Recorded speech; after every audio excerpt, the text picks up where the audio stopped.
ایک दाना आदमी की गाड़ी गांव के करीब खराब हो गई। उसने सोचा कि गांव से किसी की मदद लेता हूं। वो जैसे ही गांव में दाखिल हुआ तो उसने देखा एक बूढ़ा शख्स चारपाई पर बैठा है और उसके करीब मुर्गियां दाना चुग रही हैं।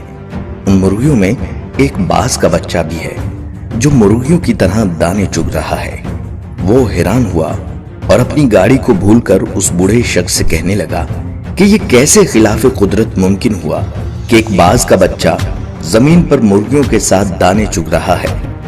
तो उस बूढ़े शख्स ने कहा, दरअसल ये बाज का बच्चा सिर्फ एक दिन का था। जब ये पहाड़ पर मुझे गिरा हुआ मिला, मैं इसे उठा लाया। ये जख्मी था, मैंने इसकी मरहम पट्टी करके इसको मुर्गियों के बच्चों के साथ रख दिया। जब इसने पहली बार आंखें खोली तो इसने खुद को मुर्गी के चूजों के दरमियान पाया। ये खुद को मुर्गी का चूजा समझने लगा और दूसरे चूजों के साथ इसने भी दाना चुगना सीख लिया। उस दाना शख्स ने गांव वाले से दरखास्त की कि ये बाज का बच्चा मुझे दे दें तोहफे के तौर पर या इसकी कीमत ले लें, मैं इस पर तहकीक करना चाहता हूँ। उस गांव वाले ने बाज का बच्चा उस दाना शख्स को तोहफे के तौर पर दे दिया। ये अपनी गाड़ी ठीक करवा कर अपने घर आ गया। वो रोजाना बाज के बच्चे को छत से नीचे फेंक दिया करता, मगर वो बाज का बच्चा मुर्गी की तरह अपने परों को सुकेड़कर गर्दन में छुपा लेता। वो रोजाना बिला नागा बाज के बच्चे को अपने सामने टेबल पर बिठाता और उसे कहता, तू बाज का बच्चा है, मुर्गी का बच्चा नहीं, अपनी पहचान कर।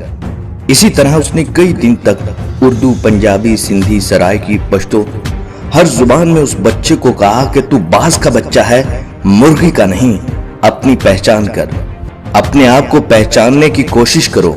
आखिरकार वो दाना शख्स एक दिन बाज के बच्चे को लेकर एक बुलंद तरीन पहाड़ पर चला गया और उसे कहने लगा कि खुद को पहचानने की कोशिश करो, तुम बाज के बच्चे हो। और उस शख्स ने ये कहकर बाज के बच्चे को पहाड़ की बुलंदी से नीचे फेंक दिया। बाज का बच्चा डर गया और उसने मुर्गी की तरह अपनी गर्दन को झुकाकर परों को सुकेड़ लिया और आंखें बंद कर ली। थोड़ी देर बाद उसने आंखें खोली तो उसने देखा जमीन तो भी बहुत दूर है। तो उसने अपने पर फड़फड़ाए और उड़ने की कोशिश करने लगा। जैसे कोई आपको दरिया में धक्का दे दे तो आपको तैरना ना भी आता हो, आप हाथ पांव मारेंगे। थोड़ी ही देर में वो अपने आप को बैलेंस करने लगा, क्योंकि बाज में उड़ने की सलाहियत खुदा ने रखी होती है। थोड़ी ही देर में वो ऊंचा उड़ने लगा। वो खुशी से चीखने लगा और ऊपर जाने लगा। कुछ ही देर में वो उस दाना शख्स से भी ऊपर निकल गया और नीचे निगाहें करके उसका एहसानमंद होने लगा।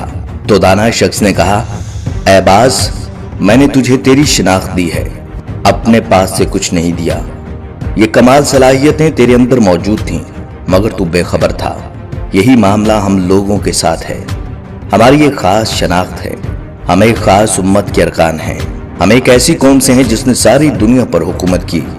हमारे अंदर अल्लाह रब्बुल इज्जत ने बेपनाह सलाहियतें रखी हैं, मगर मसला ये है कि हमारे इर्द गिर्द बेशुमार मुर्गियां हैं, जिनमें हमारे टीवी चैनल और अखबारात भी शामिल हैं, जो मुसलसल हमको बताते हैं कि हम बाज के बच्चे नहीं, मुर्गी के बच्चे हैं। जो मुसलसल बताते हैं कि तुम सुपर पावर नहीं हो, सुपर पावर कोई और है। जो मुसलसल ये बताते हैं कि तुम बहादुर और ताकतवर नहीं हो, बल्कि बुज़दिल हो, कमजोर हो, जो कुछ नहीं कर सकते। अगर आज हम अपने आप को पहचान लें तो हम बहुत कुछ कर सकते हैं।